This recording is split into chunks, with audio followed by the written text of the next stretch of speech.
ভারতের মাটিতে টেস্টে খুব একটা সুবিধা করতে পারছে না বাংলাদেশ দল। তৃতীয় দিনে এসেই পরাজয়ের মুখোমুখি বাংলাদেশ দল, কিন্তু রেকর্ড থেমে থাকছে না। সাকিব আল হাসান গড়েছেন মোহাম্মদ রফিককে টপকে সব থেকে বেশি বয়সী বাংলাদেশি ক্রিকেটার হিসেবে টেস্ট খেলার রেকর্ড।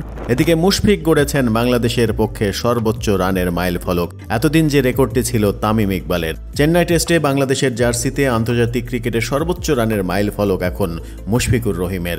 তামিম ইকবালকে পেছনে ফেলে এই রানের মালিক হয়েছেন তিনি।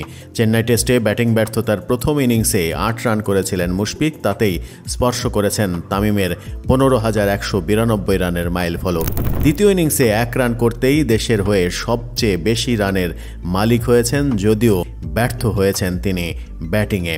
সর্বোচ্চ রানের মাইল ফলকের দিনে ব্যাট হাতে সুবিধা করতে পারেননি এই মিস্টার ডিপেন্ডেবল। মাত্র 13 রান করে রবিচন্দ্রন অশ্বিনের বলে লোকেশ রাহুলের হাতে ক্যাচ দিয়ে সাজঘরে ফিরেছেন, দলকে মহা বিপদের মধ্যে ফেলে।